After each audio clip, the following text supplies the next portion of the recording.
Olá a todas! Hoje, pessoal, a gente vai retomar um conteúdo, tá certo? A gente vai falar, então, sobre Grécia Antiga, tá? Bem rapidinho, só pra gente relembrar esse conteúdo, rever esse conteúdo, tá? Quando a gente fala, então, sobre Grécia Antiga, pessoal, nós temos que lembrar, tá certo? Que essa região, ela está localizada na Península Balcânica, tá bom? E essa Península Balcânica, então, pessoal, ela é banhada pelo Mar Jônio, Egeu e pelo Mar Mediterrâneo, tá? Você vai encontrar a parte insular, a parte continental, tá? Então você vai encontrar as ilhas, a parte aqui das ilhas, tá? E a parte do território já ali, né, dentro da Península Balcânica, tá bom? Tranquilo? Você vai encontrar também alguma influência aqui na Ásia Menor também, tá certo? Fazendo essa referência aos gregos, tá bom? Então aqui, pessoal, você fica, né, dá pra ver bem, tá certo? As polis, tá? Tranquilo? Tá? Mas a gente vai falando um pouquinho melhor sobre elas ao longo do vídeo aqui, tá bom? E aí, pessoal, quando a gente fala então sobre Grécia Antiga, nós temos que lembrar que a história grega ela é dividida em vários períodos, tá certo?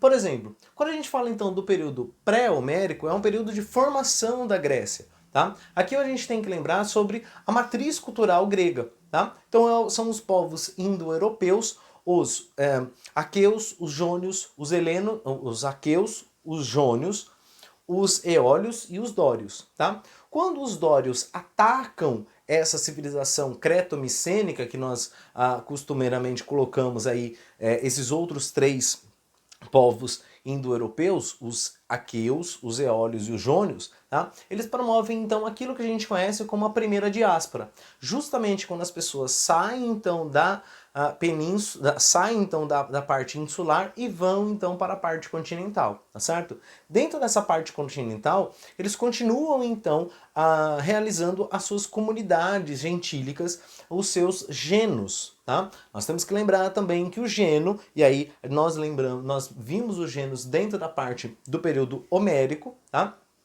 Esses genos, pessoal, são comunidades familiares, tá? Então você tem uma grande extensão de terra ruralizada, com trabalho coletivo, trabalho familiar, tá? O uso coletivo da terra, e aonde um homem, o pater, é que mandava em tudo ali, tá? Ele era o chefe político e religioso daquela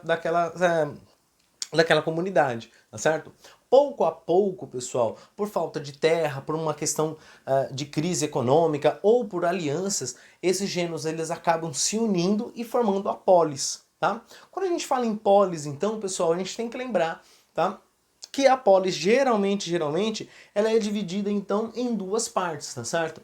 A alta e a baixa, tá? Então você tem a parte alta da polis, geralmente a gente coloca o nome de Acrópole, onde você vai encontrar os templos, os palácios, a parte mais importante da cidade, e você vai encontrar a parte baixa, sendo então a ágora, tá? Aonde fica a praça pública, geralmente aonde as pessoas residem, aonde existem ali os debates entre os populares, e etc, etc, etc. Tá? Chegando então ao período homérico, pessoal, nós temos que lembrar de Homero, a Ilíada e a Odisseia. A Ilíada, então, ela vai comentar a Guerra de Troia. A Odisseia vai comentar, então, a volta de Ulisses até Ítaca, tá bom? Dentro do período homérico, pessoal, a gente vai encontrar essa questão da formação da polis, tá certo? Essa transição das comunidades gentílicas justamente para a polis, tá? Quando a gente vê aqui o período arcaico, é a consolidação dessa polis. Aqui, pessoal, por conta então do relevo, tá? Por conta do terreno, ele era propício para o surgimento de várias cidades, tá? Várias dessas polis. Cada polis, por ser isolada, passou então a ser independente, autônoma. Por isso, então, as polis são conhecidas como cidades-estados, tá? Tranquilo? E sendo uma cidade-estado, tendo essa questão autônoma, tá? Cada um ali regia sua própria lei, tinha sua própria cultura, sua própria cultura não, desculpa, aliás, o que uniam elas eram a cultura, certo? Mas tinha a sua própria economia, tinha a própria sistema político e etc. Aqui a gente parte do pressuposto de dois sistemas diferentes, que é o sistema adotado em Esparta e o sistema adotado em Atenas. Tá? O sistema espartano ele é muito mais militarizado, tá? Ele é uma diarquia, então você tem dois reis. Ele é uma oligarquia, o governo de poucos, até porque somente então os espartanos é que mandavam. Os periecos e os zelotas, eles não participavam da política espartana. Tá? Aliás, essa política espartana você vai encontrar algumas instituições, como a Gerúcia, que são os homens com mais de 60 anos, a Ápila, é ali o Conselho Popular, tá certo? Com pessoas de 30 até 60 anos, e o Euforato, que funcionava como hoje seria o Poder Executivo. Ele fiscalizava, então, tanto os reis, quanto a Gerúcia, quanto a Ápila, tá? A economia é uma economia agrícola, tá certo? Até porque ele está muito mais no interior da península do que Atenas. Atenas, pessoal, ele tinha um sistema completamente diferente. Tá? No começo ele era uma aristocracia, sim, tá certo? O governo, então, dos melhores, dos eupátridas, porém, com a atuação dos reformadores, o Drácon, o Solon, o Clístenes e depois o Péricles, vamos ver o que cada um faz. O Drácon, então, ele cria as leis escritas. O Solon, ele vai eliminar a escravidão por dívidas.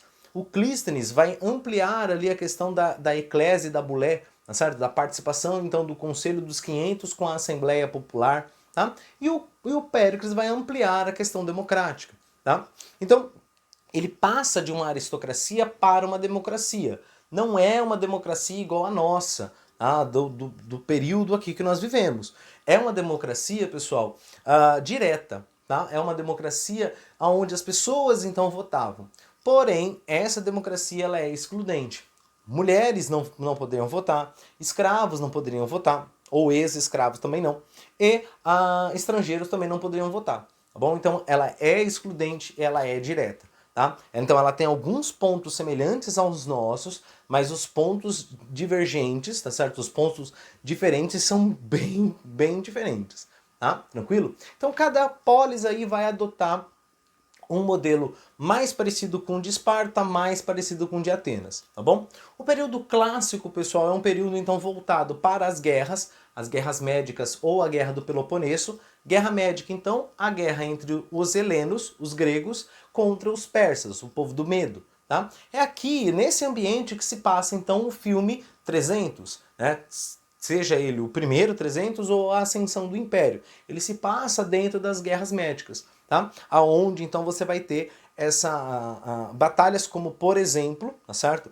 A Batalha de Maratona, a Batalha de Termópilas, que é retratada no filme que eu falei para vocês, a Batalha de Salamina, tá? Então você tem algumas grandes batalhas. Nesse meio tempo, pessoal, Atenas então ela está passando pelo século de ouro, pelo um período muito bom, tá? Muito proveitoso. E, obviamente, tá certo? Algumas pessoas acabam entrando em conflito com Atenas, que é a Liga do Peloponeso. É daí que surgem, então, os motivos para a Guerra do Peloponeso.